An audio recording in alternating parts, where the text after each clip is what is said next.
We're holding this important hearing to examine anomalous health incidents, otherwise known as AHIs or Havana syndrome, and discuss the potential targeting of U.S. government officials and their families in the Homeland and elsewhere.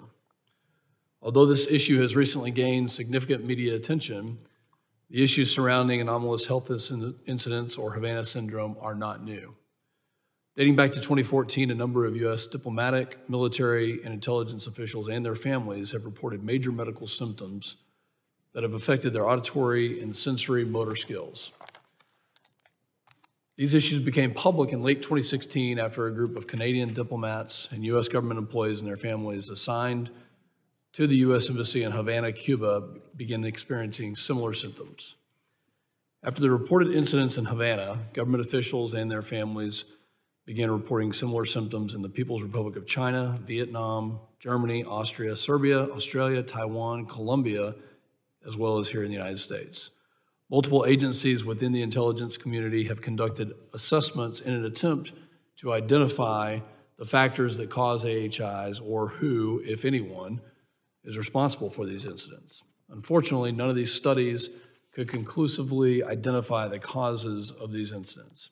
However, the State Department commissioned a study through the National Academies of Science, Engineering, and Medicine that found, and I quote, unusual presentation of acute, directional, or location-specific early phase signs, symptoms, and observations reported by Department of State employees to be consistent with the effects of directed pulsed radiofrequency energy.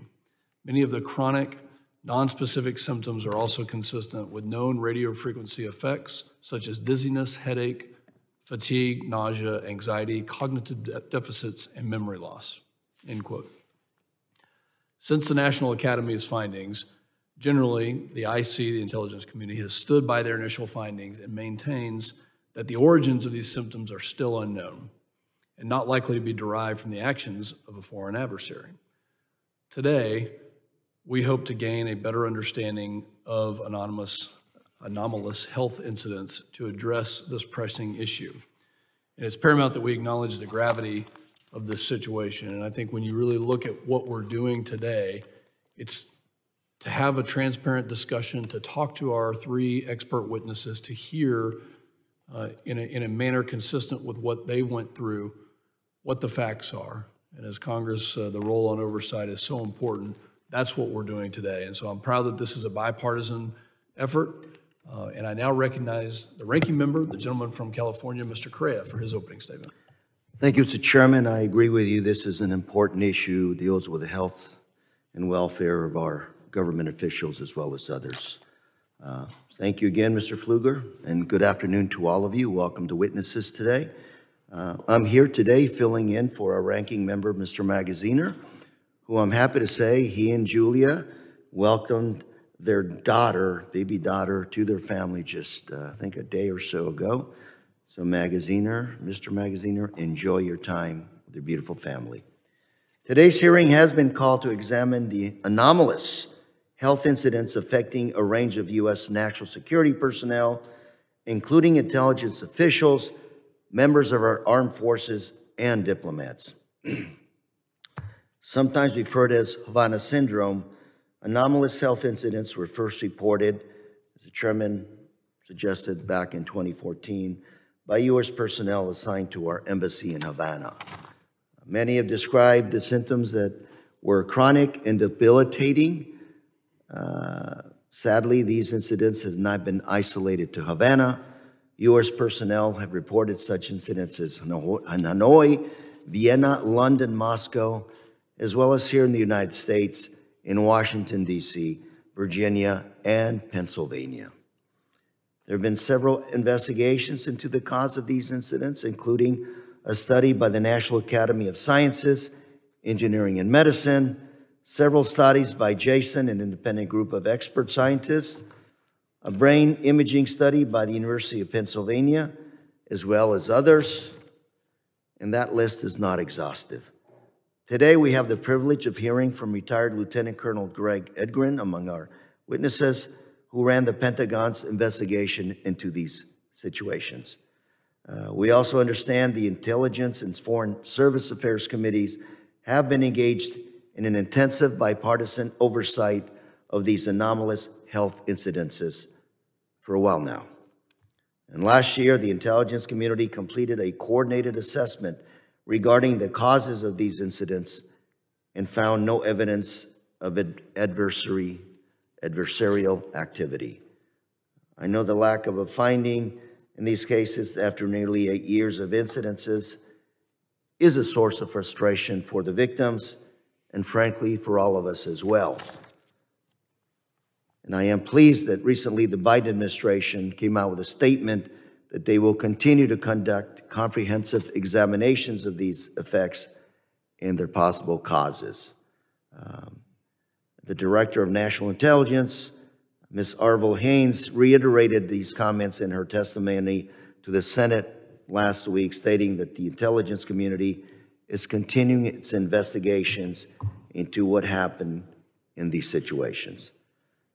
This committee, I should say, is dedicated to working with our partners, the administration, and other relevant congressional committees to ensure that such examinations, investigations proceed, and that we take care of our people. Let me repeat, we will continue to take care of those afflicted by the Havana syndrome, and will continue to look for sources and causes. And Mr. Chairman, I want to ask also unanimous consent that Mr. Eric Swalwell be permitted to sit in this committee and ask questions of today's witnesses. Without objection, so ordered. Thank you, Mr. Chairman, and with that, I yield.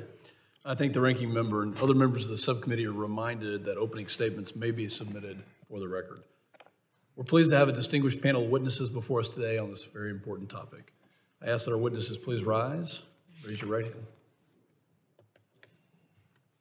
Do you solemnly swear that the testimony you will give before the Committee on Homeland Security of the United States House of Representatives will be the truth, the whole truth, and nothing but the truth, so help you God? Thank you. And let the record reflect that the witnesses have answered in the affirmative. I'd now like to formally introduce our witnesses. Mr. Gregory Edgren is a retired Army Lieutenant Colonel and a former U.S. government official. He led the investigation efforts for the Defense Intelligence Agency into the causes of AHIs and who, if anyone, was responsible for causing these incidents. Mr. Edgren's career has covered 8 countries and 3 U.S. embassies. He now serves as the CEO of Advanced Echelon LLC, a company in the United States with interagency experience leading AHI efforts. Mr. Christo Grozev is an award-winning journalist and the lead investigator for The Insider. He is also a member of Bellingcat Productions, which looks to translate Bellingcat investigations into a range of new media products. He was the lead Russia researcher at Bellingcat until February of 2023. His investigations into the identity of the suspects in the 2018 Novichok poisonings in the United Kingdom earned him and his team the European Prize for Investigative Journalism. And lastly, Mr. Mark Zaid is a Washington, D.C. based attorney who specializes in crisis management and handling administrative and litigation matters, mainly relating to national security, international law, foreign, sovereign, and diplomatic immunity, and the Freedom of Information/Privacy Acts. Mr. Zaid often represents former and current federal employees, including military officers, defense contractors, and other national security professionals and whistleblowers. Again, I thank the witnesses for being here today. I'll offer each of you an opening statement. I know you've submitted those as well, so please, if you don't mind, summarize it, and we have a timer to keep to 5 minutes so that then we'll go into the question and answer period. I now recognize Lieutenant Colonel Greg Edgren for 5 minutes on his opening statement. Good afternoon, Mr. Chairman, ranking members, congressmen. It is an honor to speak with you today and give voice to the unseen, the U.S. government, AHI survivors, and their families. My name is Greg Edgren.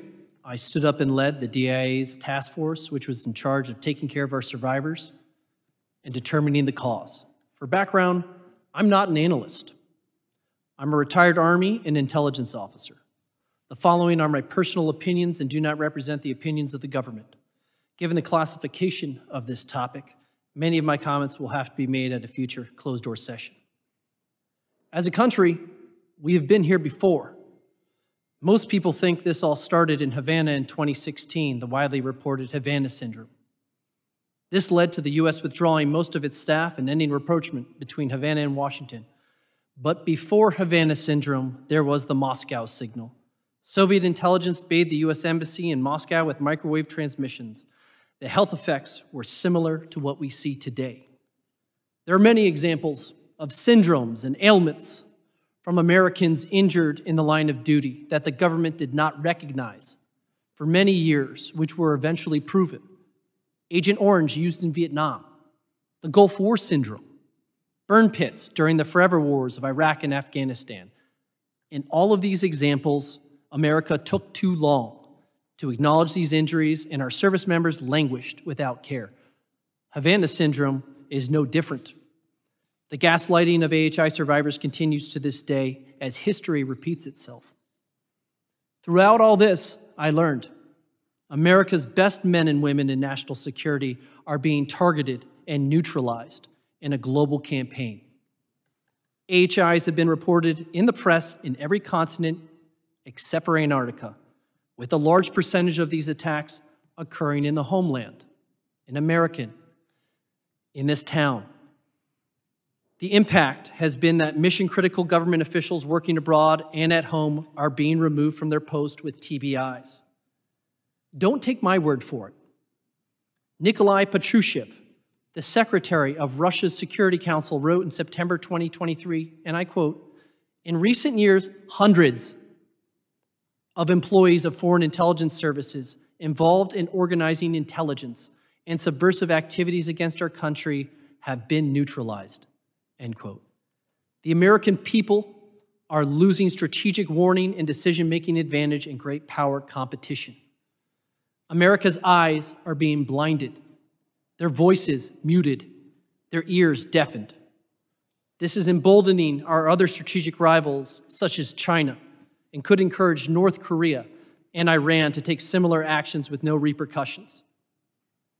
We collected a large body of data, ranging from signals intelligence to human intelligence to open source reporting and everything in between. Unfortunately, I can't get into specifics based on the classification, but I can tell you, at an early stage, I started to focus on Moscow, and consistently, there was a Russian nexus. Since 2010, the number of counterintelligence incidents began to rise, and so did Russian gray zone activities. These included assassinations, poisonings, sabotage attacks against NATO allies and others, many of which has been documented by Christo. After talking with the survivors who were hit in the US and abroad, I quickly realized these were no longer isolated incidents. There were reports of CI incidents, which included harassment, room intrusions, houses being defiled, tossed, pets poisoned, assaults on our personnel, officers and diplomats being drugged, doxing, families harassed, then an attack via directed energy, a red line to many because of the debilitating nature of these weapons. The U.S. government never hit back, and our nation's hidden heroes continue to be targeted today. Investigators often talk about motive, means, and opportunity. First, let's look at the motive. When President Putin says things like, "If one looks into the security sphere, new physical principles weapons will ensure the security of any country in the near historic perspective." We understand this very well and are working on it. If you know anything about the Russian Ministry of Defense, this is referring to directed energy weapons. Second, the means. Look at the contract for directed energy weapons, which is uncovered by my colleague Christo. Look at the open source photos of Putin awarding scientists prizes for innovation for weapons based on new physical principles. And third is the opportunity. Of course they can do this. As openly reported in 2014, 3 CIA officers were stationed in Ukraine that year during a popular revolt that overthrew Moscow's preferred leader. Later, those CIA officers went on to other assignments and reported AHI attacks, one in Uzbekistan, one is in Vietnam, and the third officer's family hit in London. Despite this large body of data, the ODNI said there's nothing to see here. Everything is dismissed. And last month, the NIH said there's no evidence of physical damage despite all survivors reporting the same symptoms. This same study is now under review for its methodology. I would like to point this committee to the AHI experts panel, whose findings were released in 2022, which saw all the same intelligence and information we did, but came to the opposite conclusion of the DNI. They noted that the signs and symptoms of AHIs are genuine and compelling, and that pulsed electromagnetic energy, particularly in the radio frequency range, explains the core characteristics. I think the bar for AHI attribution was set so high because we do not, as a country and a government, want to face some very hard truths. Can we secure America? Are these massive counterintelligence failures? Can we protect our people on American soil? Is this an act of war? Despite our history of walking away from those who sacrifice for their country, I am optimistic. With congressional support, with your support, and an informed public, it is time to take action. This is a nonpartisan issue which has spanned several administrations. Let's start to get this right with executive and legislative action. First, and Mr. please. Grin, I'm going to go ahead and, if you can wrap up, we'll get to the Mr. Chairman, could I have 2 more minutes, please? 1 more minute? 1 more minute's fine. We need to execute existing funding with the Defense Health Program, which was allocated to take care of the survivors and their families. And we should fully implement the Havana Act. And we need a VA diagnostic code, because right now there is none. We need to award Purple Hearts and their civilian equivalents. On the legislative front, we need a new NDAA that covers this and a Havana Act. I would like to thank this committee for their attention in this issue. Thank you to Oriana Zill, Michael Ray, Michael Weiss, and Christo for keeping this issue alive. I urge this committee to take care of our unseen survivors, execute existing funding, and most importantly, pressure the government to fight back. Thank you. Thank the witness. The chair now recognizes Mr. Grozev for his opening statement of 5 minutes. Thank you, Mr. Chairman, dear committee members. My interest in investigating the anomalous health incidents occurred at around the time that there was the initial publicity around the Havana cluster.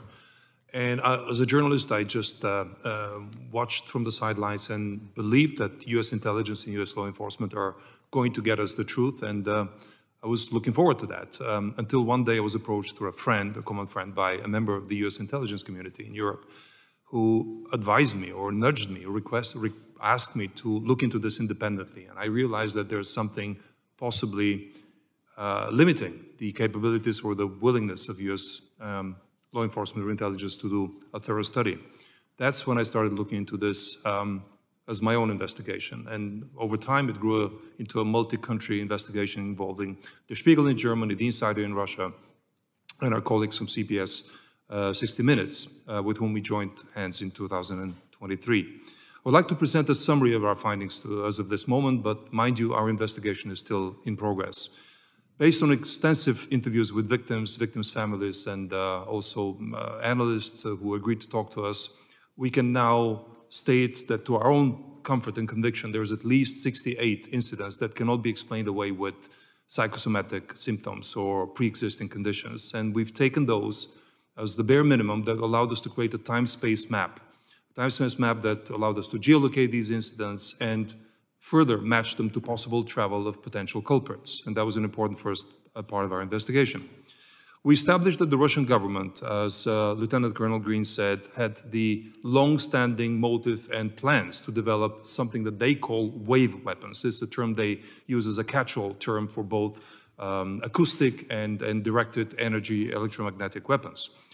This has started back in Soviet times. There are several patents that we've reviewed from the 70s. However, the real boost to this program occurred in 2013 when President Putin created a special R&D institute called the Institute for Prospective Military Studies in Russia, which was tasked with, among other things, developing new physical property weapons, including wave energy. We know that there have been many awards issued by this institute, and that they do annual contests, closed-door contests for military engineers providing prototypes and testing data on such weapons. We've obtained documentary evidence that in 2017, a military engineer serving in a commanding position in GRU's clandestine sabotage and assassination unit, known as 29155, was the recipient of the annual award from this institute for a project that was termed Testing Non-Lethal Acoustic Weapons Suitable for Use in Urban Warfare, Notably, this same military commander was immediately promoted to a political position as a personal representative of President Putin in the Far East of Russia. It's a very rare switch in a career of a secret spy in Russia, which is usually given after a kinetic achievement. And there are many examples in the past that I won't go into. Unit 29155 is the most aggressive clandestine sabotage unit of Russian military intelligence that has been responsible, as many of us know, for offensive operations such as the poisoning of Sergei and Yulia Skripal with Novichok, a series of devastating explosions at NATO munition facilities in Europe spanning 2011-2018, the poisoning of 3 Bulgarian people involved with selling weapons to Ukraine, and we've established that spies of this unit, including the commander, Andrei Veryanov, have had sustained communication with military scientists from Russian military institutes, including the Institute for Prospective Studies, but also the 16th Research and Development Institute, with specific competence and background in researching the effect of electromagnetic and acoustic waves on the human brain.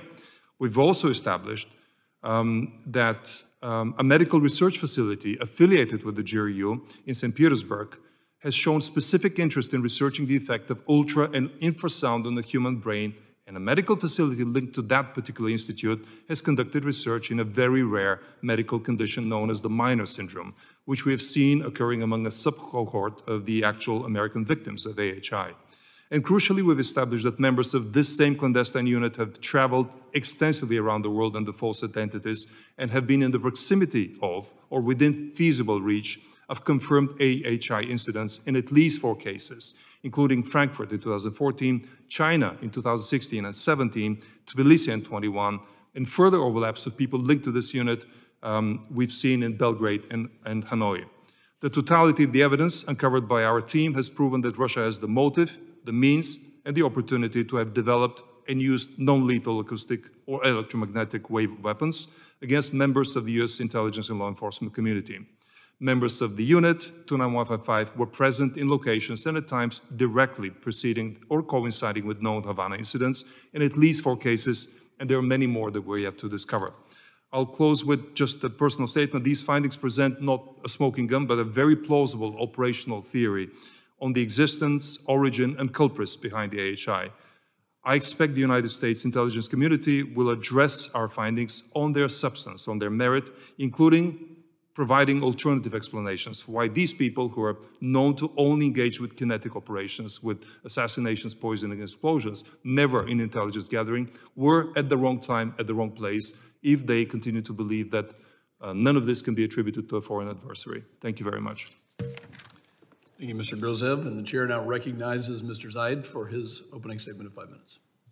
Chairman, Ranking Member, members of the subcommittee, thank you for the opportunity to appear today and testify about a topic that has mostly silently plagued our nation's intelligence, diplomatic, military, and law enforcement personnel in some form for decades, and that is anomalous health incidents, or AHIs.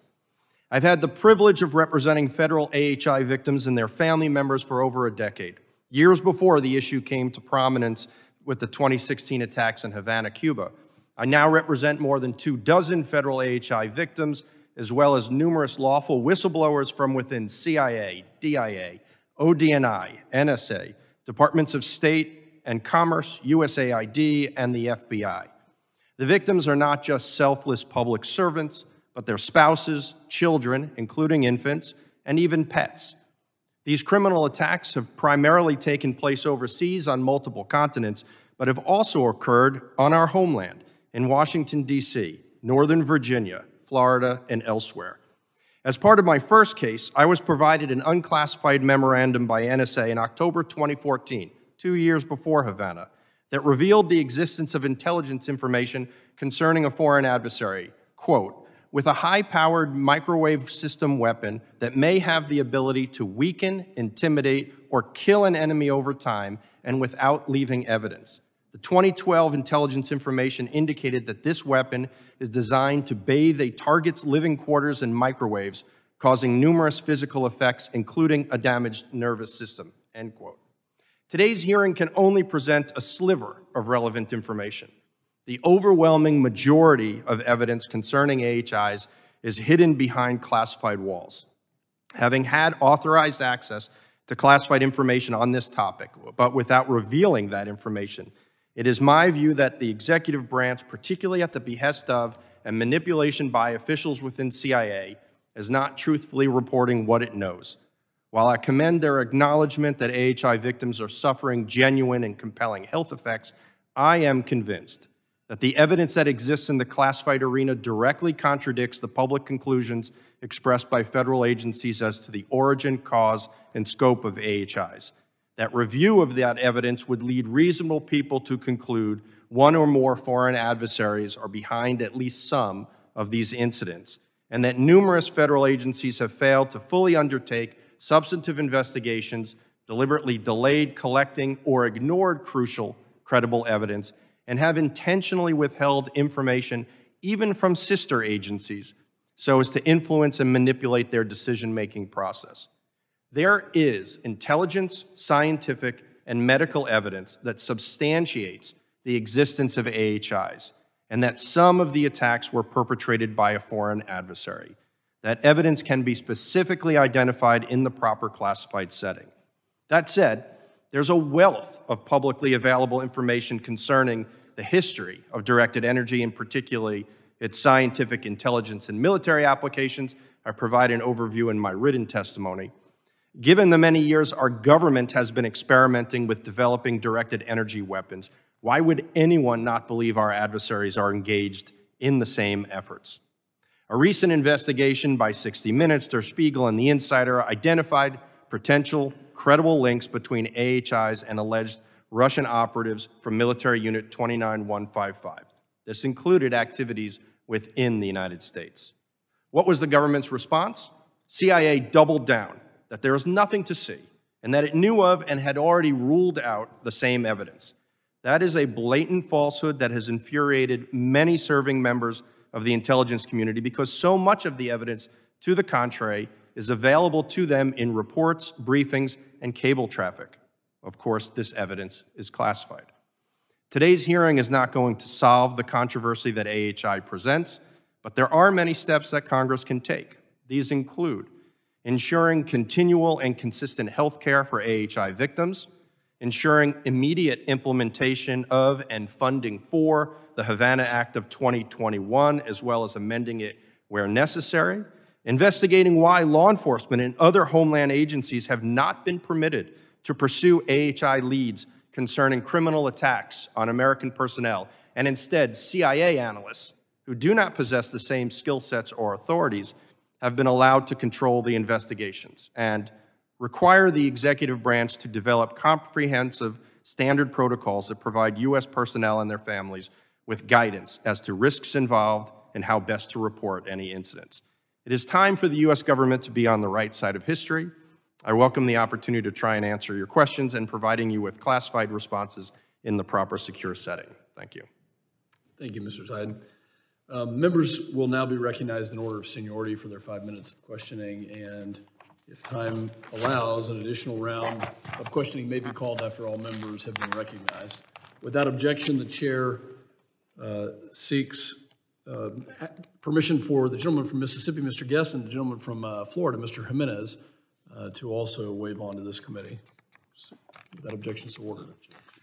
I now recognize myself for 5 minutes of questioning, and again, thank the witnesses for your statements.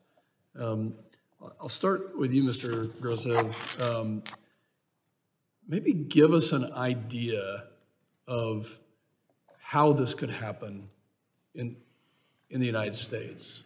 Talk us through a scenario that you've investigated that technology and location, things that we can kind of put it into context and understand in layman's terms. In terms of technology, I'm not an expert in the technology behind this, but I've read enough and I'm sufficiently technically minded to understand that there's more than one way to achieve this same effect on the human brain.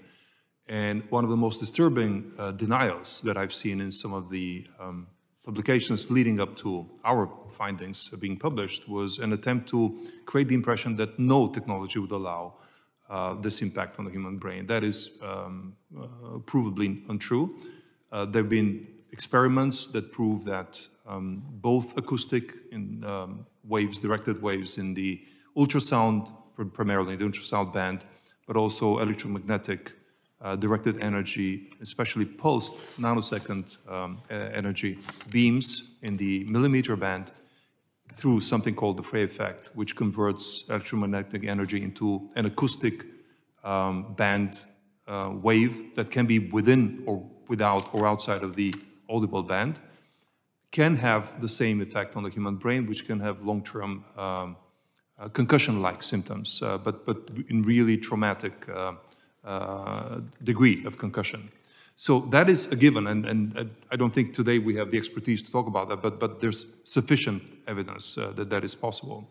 We also know that the Russian intelligence apparatus has worked on that, and something I would like to mention as well is that after our publication, a former member of Russia's intelligence community reached out to me and said, well, this is what we've been working on since the 80s, because we thought that the Americans were doing that to us, and we wanted to develop a counter technology for the same thing. So of course we're doing that, which is interesting because Russian intelligence officers believe they're doing this, and American intelligence officers saying they're not doing this too. Did this individual, this Russian agent, remain anonymous?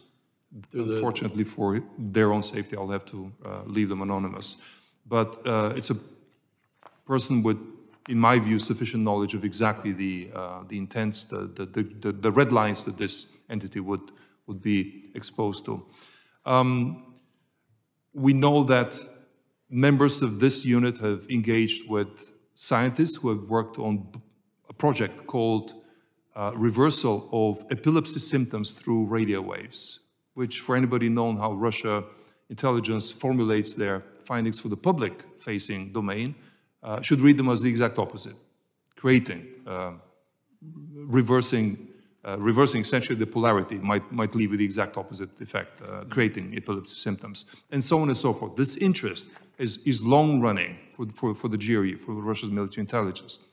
One last thing I will mention is that we found that the only other place, other than among the cohort of American and Canadian intelligence and law enforcement officers who have been affected by this, that we've seen very, very similar symptoms, was in a Russian school in 2017. And we found the evidence to this similarity in a hacked email box of a military researcher from the St. Petersburg Institute for Experimental Medicine working for the GRU. This institute showed uncanny interest in exactly what happened in that school, where 26 children complained of exactly the symptoms that we've received in this investigation from American officers and diplomats. And again, it was this institute that followed up and did research and may have been behind those incidents in Russia, but we don't see them anywhere else other than around Russian operatives. Mr. Syed, is it your belief that these attacks have happened inside the United States? And if so, can you give us some of the locations and details that you can share with us? Yes, without a doubt, they have happened here in the United States. As I mentioned in my opening testimony, we know of quite a number, and I would say perhaps the majority of them were in the Washington, D.C., Northern Virginia area. There are also a number, particularly of FBI personnel, down in Florida. I do know of some other locations of which I can tell you more about in a more private situation, not necessarily because of classification, but for privilege of the individual client not to reveal it. But there is no doubt there have been quite a number of cases here, particularly relating to the CIA. CIA and FBI most predominantly, also State Department. Thank you. My time has expired. I now recognize the ranking member for his line of questioning. Thank you, Mr. Chairman. Clearly, what I've heard today is very disturbing. Before I get to my questions, I just want to reiterate that we're going to do everything we can to assure that the victims, those that are suffering, will receive consistent health care for what is ailing you. But, Mr. Edgren, the evidence, no intentional attack, yet what I'm hearing from Mr. Zaid, Mr. Grozov, is that there's a possibility that something is out there attacking us, especially in Homeland. Mr. Edgreen, based on what Mr. Zaid just said, what are your thoughts? My personal thoughts As an intelligence officer. is that I agree with them. My personal opinions is that this is a global campaign, and it includes attacking us here at home. It is a strategic issue that is going to impact us. Is this a attack by the Russians, just the Russians, and is it against the U.S. solely or other allies as well?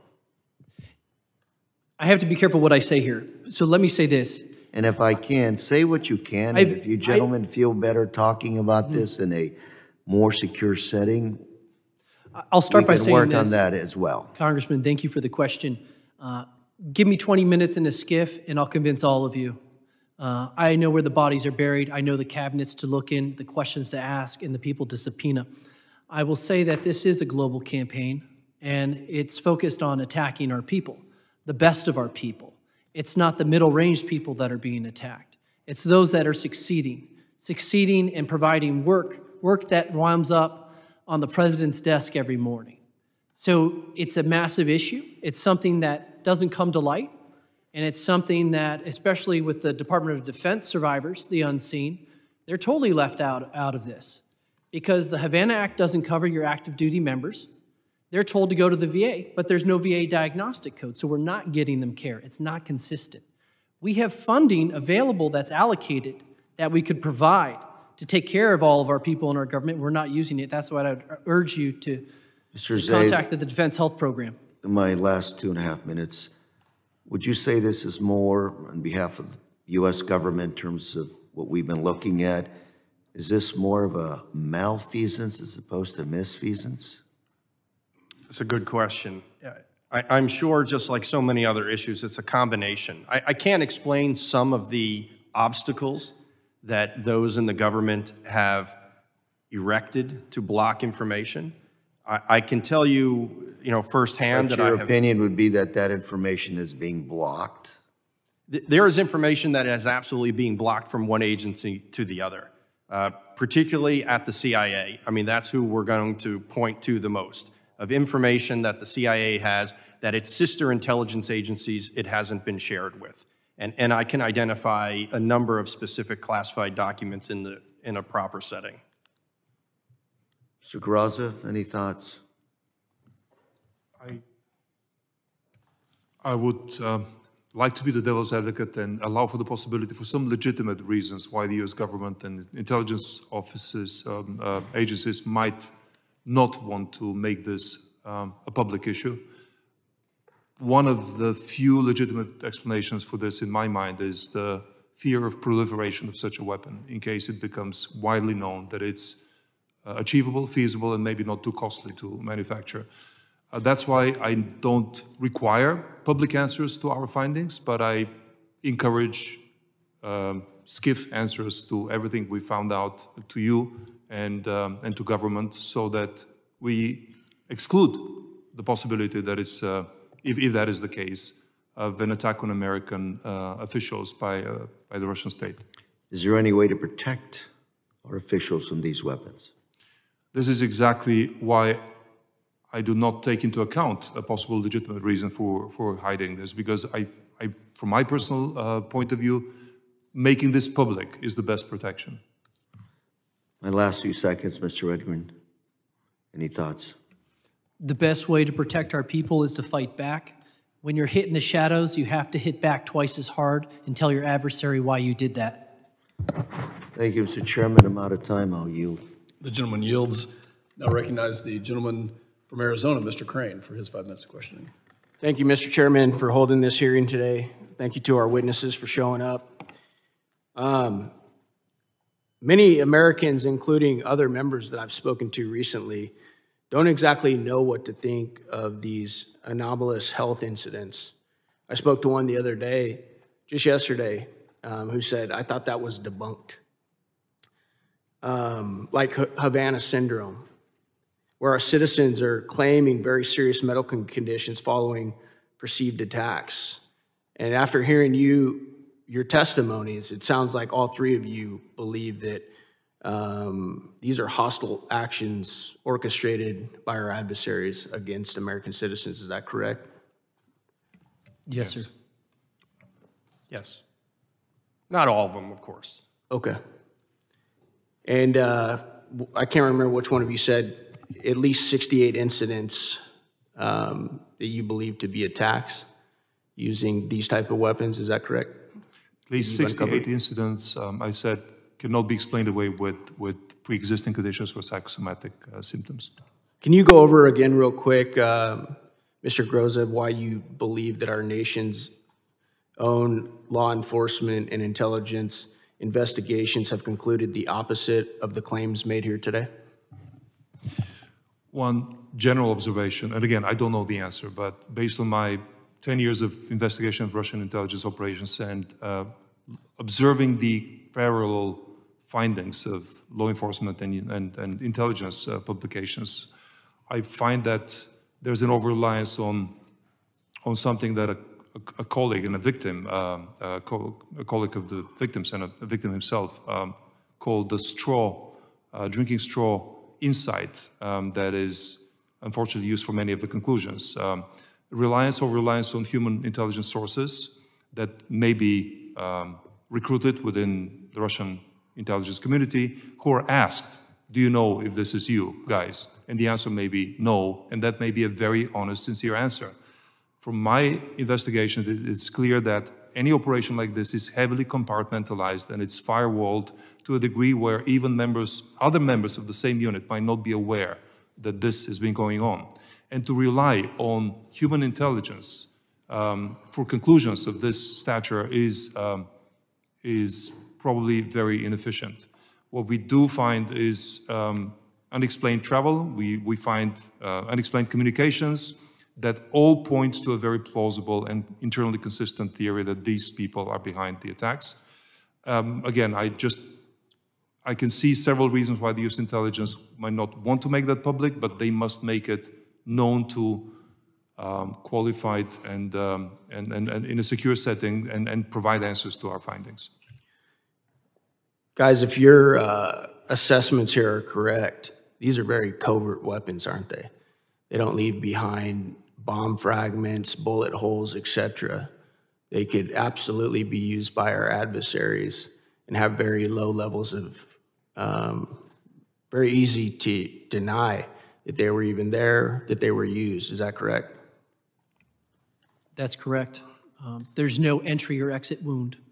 How they're designed is to make the target feel like they're crazy, like they're imagining things, especially on the low duration, the low intensity, long duration hits. But you were saying that the targets are most often always either CIA, FBI, intelligence, law enforcement individuals. Is that correct? No, I said diplomats, intelligence community, and Department of Defense make up the lion's share. You often don't hear about the Department of Defense, despite DoD having 5 or 10 times the number of survivors that Department of State has. Thank you for that correction, sir. And you guys also said that these attacks are happening right here in this city. Is that correct? Yes. Yes. Can you expound on that a little bit more? I mean, there have been some that have gone public with respect to Washington, D.C. The particularly credible ones, and I'm not saying that those are not credible, but the ones that have received the most attention on the inside of the intelligence community are in Northern Virginia, and they are particularly of CIA personnel. I think it was Mr. Grozev said, you spoke to a Russian agent who said that they believe that Americans are using these same weapons on them. Is that correct? That is correct, back in the 80s. Might that have something to do with part of the CIA's motive to cover up the existence of this tech and these weapons? That is a very logical possibility. Thank you. Mr. Chairman, I yield back. Gentleman yields. Chair now recognizes the gentleman from New York, Mr. Goldman, for his round of questioning. Thank you, Mr. Chairman, and thank you to our witnesses for being here. Mr. Grozev, I want to follow up a little bit on the interactions you've had with Russian intelligence about these AHIs. If you had a conversation with an intelligence officer where a Russian intelligence officer, where he or she said that these are the same weapons that were used in the 1980s, isn't that an admission that they know they're using them now? It is an admission that it's very plausible that they're being used now, because the person was not privy to this particular operation. He is, or she is, retired, but again, the important thing is that he was serving at a time when there was a concerted effort for the Russian intelligence services to develop a counter weapon, and he believed, given time passed since then, it has been developed. I see. So he has retired, but believes that based on the similar symptoms, or what other factors went into his? Very, very similar symptoms were being conveyed in terms of Soviet diplomats stationed abroad of intelligence background, had returned back to Russia with, to the Soviet Union with symptoms that they believed were caused by an acoustic weapon. That was their belief. It's not the fact that it is what happened. But again, it explains partly the motivation for them to develop a weapon that will be targeting exactly the type of people that we see being targeted. And I know there's some geospatial data that indicates there were Russian intelligence officers near alleged incidents abroad. Do any of you know whether that is also the case for any of the incidents that have been reported domestically? I do not have that data because the particular unit that we've focused on, they would not dare come to the United States. Therefore, if the Russians were doing this on US soil, they would have used sleepers, long-term proxies that would be here, but that is not a unit that I've discovered in my own career. And therefore, difficult to identify as affiliated with Russian intelligence. Sir, I think you should refer that last question to the FBI and classified spaces. Yeah, obviously, the episode with my client, an active FBI agent that was authorized to speak to 60 Minutes, talks about an incident in Key West, and most of that information is either law enforcement sensitive or classified. Are any of you aware of any reported incidents from individuals who are not members of the United States government, domestically, I should say? I am not, but I will throw a caveat in there. Generally, I only focused on former and current government employees that were attacked. Mr. Zaid, are you? There are many people who believe they are victims of AHIs. All you have to do is look at my Twitter feed whenever I post on the topic. I only represent federal government employees and their families, so I don't focus on the accuracy of those particular claims. And Mr. Grozev, do you have any insight? Not on American soil, but in other parts of the world, there have been complaints that appear to be credible from Russian activists or Russian opposition leaders living abroad. And Mr. Zaid, I want to ask, and this is a hypothetical, but I'm trying to understand why our government would try to block information sharing or conceal information that they have. And one thing that comes to mind is whether there's an operational risk to revealing any of the details of their investigation. Is that something that you have come across in any of your work? Yes, and quickly, because I know your time is elapsing here. So I do think that is, and I agree with Mr. Grozev, there's a lot of reasons why the information might not be publicly released. And I do think that's something we could address more in a classified environment to explain that. But there are understandable reasons why the U.S. government has not revealed much of what it knows. But the question is, how about to you? But also, if I may, Mr. Chairman, to follow up on that, there is a conclusion that has been made public that it is highly, highly, highly unlikely, I forgot what the language is, that these symptoms were caused by some sort of foreign malign actor. So the last ODNI assessment that came out in 2023 had indicated, and it, to the public, it seems very damning. This highly unlikely that a foreign adversary was involved.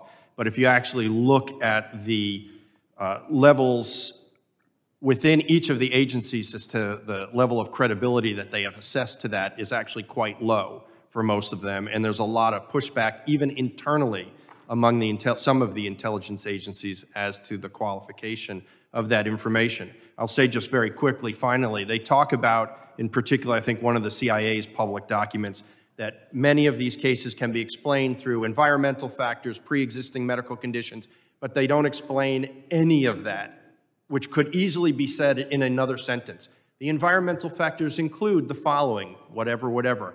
We looked at prior health conditions, and 85% had football injuries when they played in high school and college. None of that information is in there, which leads one to believe that there's something more.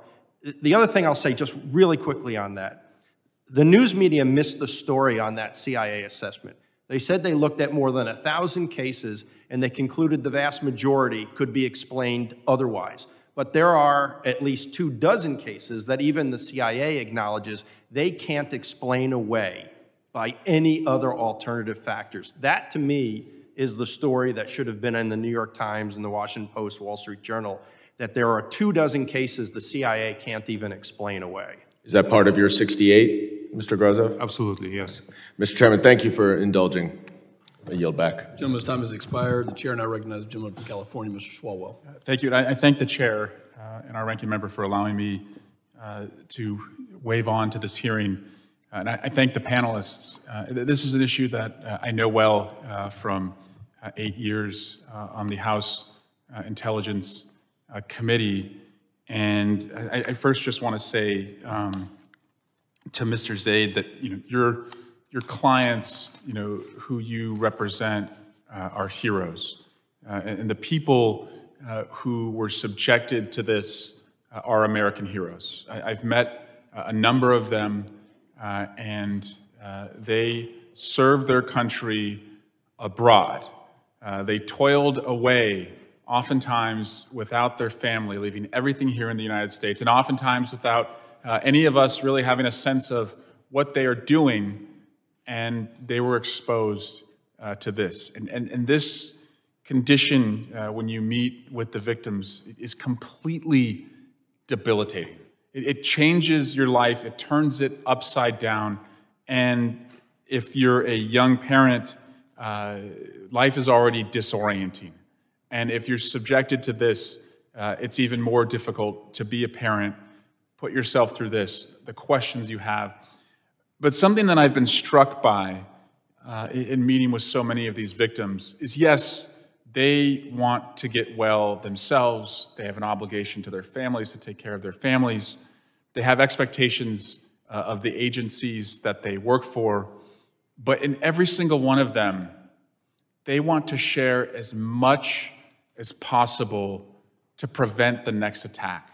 So their sense of duty, even after being attacked and even after being debilitated, is still, I don't want this to happen to somebody else. And Mr. Zaid, I don't know if you can animate that just a little bit as to the patriotism of the people you represent and wanting to get to the bottom of this. No, thank you, Congressman. I agree 100%.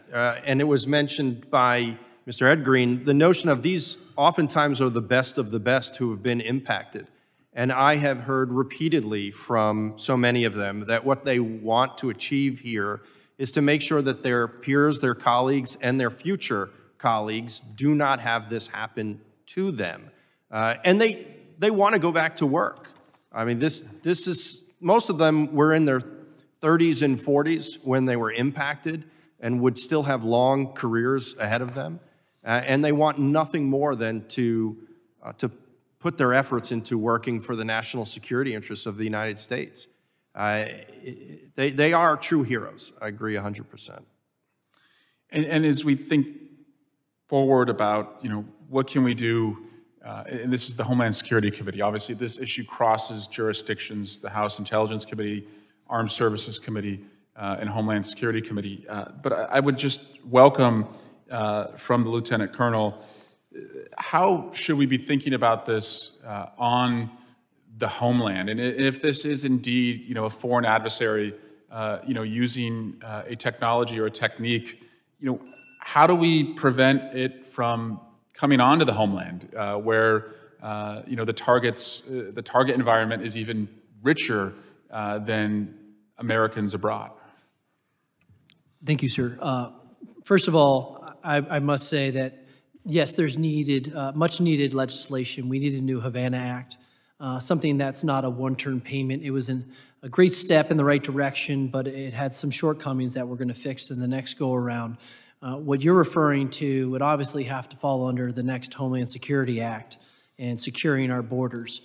Because if I, hypothetically, was going to plan an operation, I'd have to get a couple guys across our border. They would go pick up a weapon and then start surveilling a target and then hit them and then disappear. And so I think there's a larger question there that I'm not qualified to answer, but there's some long-term things that needs to be done in terms of new acts. But in the short term, we need to do things like implement the original Havana Act. Yeah. DOD still hasn't done it. They still have not implemented the Havana Act. And we need a VA diagnostic code. Thanks to the VFW brothers and sisters that are here today and for your meeting earlier, we don't have a VA diagnostic code for the 500-some DOD survivors. Yeah. How are they going to get long-term care and disability without that? Yeah. Well, I hope this issue you see in a room that is often contentious, explosive, volcanic, that you've got members on both sides who first honor and salute the victims and want to do everything we can to make sure that they're made whole, and if they can return. And then, of course, as the victims have wanted to do, make sure we do everything possible to prevent anyone else from suffering from this. And I yield back. Thank you, Chairman. I think the gentleman will now enter a second round of questioning. I know we have a couple of other members who were seeking to waive on, and we will again alternate according to seniority on both sides of the aisle. So I recognize myself for another round of questioning. Let me just kind of go back to Mr. Ed Green. When you look at, what is your, I guess, analysis of how many victims you can identify that have occurred here in the United States, and then, secondly, what's been the response by government agencies to those victims from the time that they report it to the communication between agencies, if any communication exists, and maybe focus a little bit on the FBI? Yeah, thank you. I can't get into specifics about the numbers, but after having talked with Mr. Zaid about this, I could say comfortably. Why can't you talk about the numbers just so everybody can understand? Because numbers and specific locations of attacks are classified. But I can tell you roughly 20 to 30% of the cases that I saw were in the homeland. In terms of the response on the homeland, it gets tricky because it involves authorities here within the FBI. And what I have found is that we needed a faster response mechanism. The U.S. government doesn't have a central clearinghouse for AHIs. Okay. So let's say someone in the Air Force is attacked on soil. How do you quickly find out about that and freeze the crime scene and go out and evaluate it? And there's no coordination that's happening in between departments and agencies and organizations? It's happening, but it's very slow. It involves letterhead memorandum that takes weeks to process. CCTV footage expires in this town within 24 hours. Talk to me about the classification. Who classified it? You'd have to ask the ODNI. Okay, they oversaw all things related. Your understanding and what you're testifying to now is it is classified, so there is an acknowledgement of an issue. Clearly, okay. Sir, there is. Mr. Grozev, I'll ask you the same question. How has the FBI handled the complaints and the, you want to call them, not if you want to call them, the victims and their, I guess, reaching out to within the FBI? How have they handled it? I'm not privy to that investigation. From my incidental observations, my belief is that the FBI feel that they have to toe the line of the intelligence community on this topic, and they feel, some of them feel that they wish they could do more to protect their own colleagues. Okay, are they being told, is it your feeling that they're being told from superiors or others within the FBI to stand down? I do not have evidence they've been told, but being patriots, it might be a self-imposed limitation to not contradict the overall finding of the Director of National Intelligence. I'll ask the same thing to you, Mr. Zayed. Is that your understanding, or is there something similar to that going on? Without a doubt, I think the FBI is becoming better, more receptive, but I'll give you a perfect example. In March of 2021, the FBI drafted a workforce message concerning AHIs to go to everyone about what to do, how to report it. It took them 6 months to issue that notice. During that time, my client, Carrie, who's in the 60 Minutes episode, was hit. That workforce message still didn't go out, and it took a long time to even get medical care for many of the FBI victims. It has been a complicated process.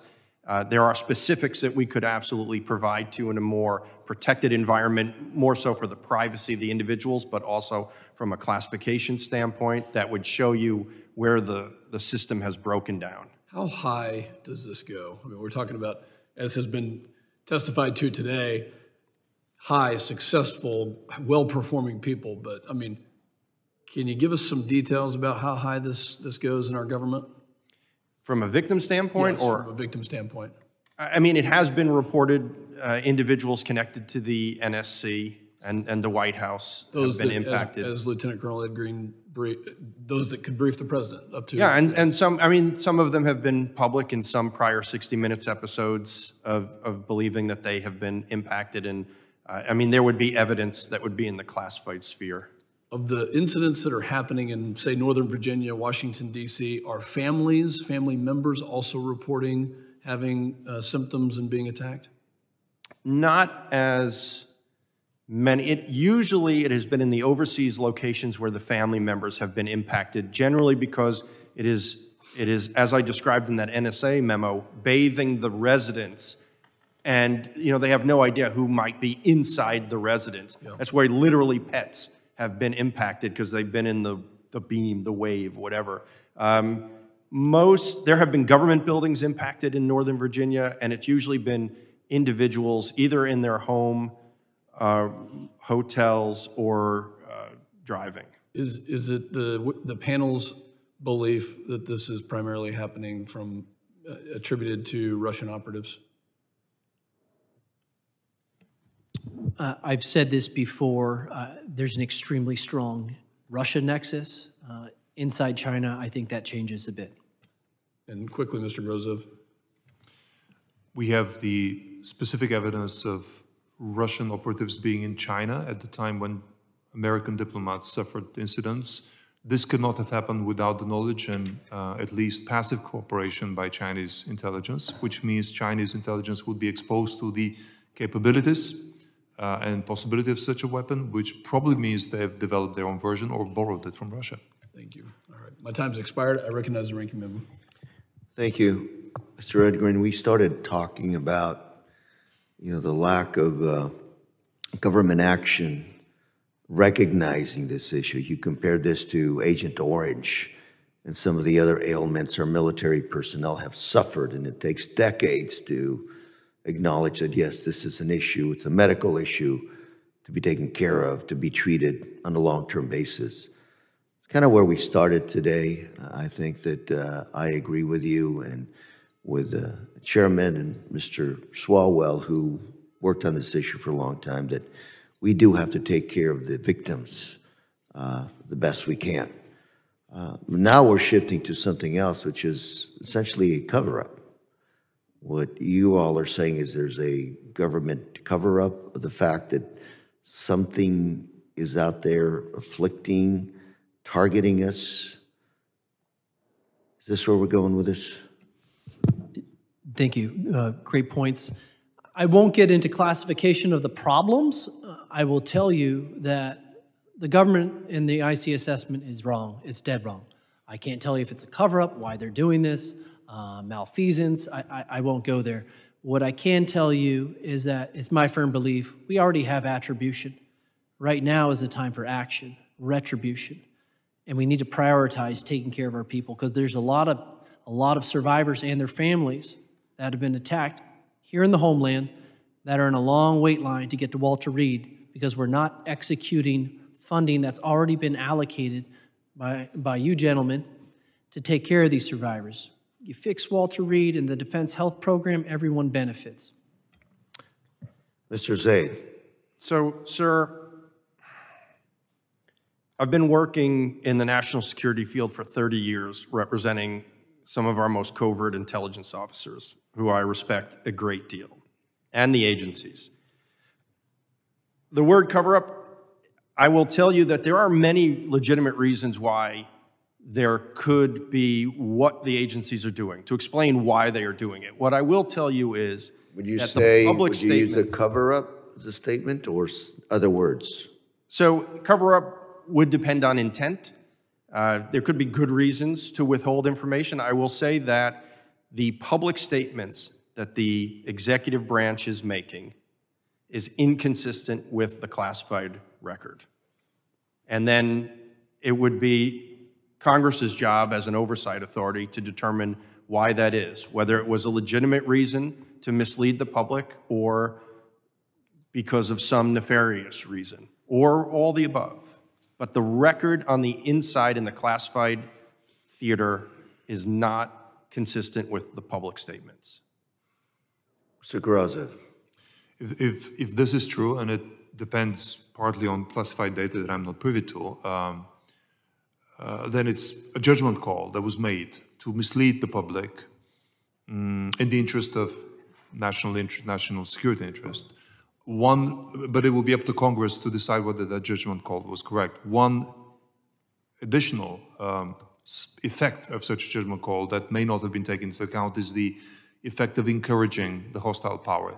In the hypothesis that this is indeed a Russian covert operation, and the whole intelligence community of the United States has publicly denied this ever happening, this will be such a trigger, such an incentive for Russia to escalate and it will be, for somebody who knows how the mind of President Putin works, I can tell you that if they did it, and the United States government has concluded they didn't do it, this will encourage an escalation in the war in Ukraine. This will encourage an escalation because this person thinks the rest of the world are complete idiots, and really that's how his mind works. So take this into account when you assess the judgment call. Thank you. Any other thoughts? Chairman, go ahead, Mr. Edgreen. I would just like to thank this committee for focusing on this issue. One of the things we always did at the DIA was not questioning the individual, are they really having symptoms? We got immediate care for every single symptom, and I think that's the right way to do it. In terms of attribution, I think we over-empowered CIA analysts, and when they kicked it up the food chain to OD&I for NIC assessment, when you look at it, the people they kicked it up to were other CIA analysts on loan. So this was a self-licking ice cream cone. We need more people inside the Department of Defense or with an operational background to look at this. Because if you show an analyst flowers, they're going to look for a wedding. You show a case officer those flowers, they're going to look for a funeral. Thank you, gentlemen. Mr. Chairman, I yield. And I thank the ranking member. Chair, and I recognize the gentleman from Arizona, Mr. Crane. Thank you, Mr. Chairman. This next question is for Mr. Zaid and Ed Green. Are either of you aware of any individuals who have AHI symptoms have passed away from their ailments? I do. I do. Do we know how many that you're aware of? Do we need to discuss that somewhere else? For the privacy of the families, it's a small community. Right. Mr. Chairman, are we going to be able to move into a classified setting at some point or at another time? I think that possibility will exist at a later time. Thank you, Mr. Chairman. There's concerns that the FBI has totally dropped the ball on this investigation. Would the panelists agree with that assessment? I would, and I would say that a great question for you to ask is, to the FBI, how many people did you have assigned to this? And they're going to come back with a big number. And then you're going to ask, how many people were assigned to this full time? And then you're going to see the looks on their faces. Because by my accounts, I had roughly 2 officers from the field office, I had a GS-15 at headquarters, and an analyst. And the best one out of all of them was the analyst. And I'll say they all had additional duties. That wasn't their main job. They were doing things like looking at January 6th, looking at terrorism threats here in DC. So it's been very small. It hasn't been resourced properly. And anytime you work with the FBI, and this is fascinating because I did my whole career abroad, it's easier. They put things into a black box. And one of the main problems we had is they had on a criminal hat, crim as they say it in the FBI, and not a CI hat. Gotcha. Do you believe that Homeland Security investigation should get engaged in this investigation? Absolutely, because they were cut out. You only had, I believe, my time there, 1 Homeland Security officer. She was an analyst for Secret Service. Homeland Security investigation should be involved. Have any of you 3 panelists ever seen one of these weapons? I have seen a 1991 version of the weapon, and it looks like a satellite dish with a unit this size attached to it. And of course, over the years, miniaturization has been possible. Obviously, there's a limitation to how miniaturized it can be because of the antenna size, which is always related to the wave. But still, it is something that can be well contained in the trunk of a car or even a large backpack. Is this a type of weapon that could be cobbled together once foreign operatives are on our own soil, or is this something that would have to be manufactured in a nation state? My experience shows that it can be cobbled together. It's something that can, a rough, crude version of this that would probably require longer exposure than the more advanced version that has been tested, as we see from this document, can be put together inexpensively. But again, I would abstain from commenting further, lest I encourage people to try it at home. That would make this weapon and this tactic even more dangerous, wouldn't it, Mr. Grozev? Correct. Can you tell us, sir, about this contract you discovered for these weapons? The contract was an award by the Institute for Prospective Military Studies, an annual award that means that this was the best development for a unit, research and development achievement for a unit whose goal is to encourage the production and manufacturing and discovery and invention in the area of new weapons, both lethal and non-lethal. I know that this same commander won the award of this institute 2 years in a row.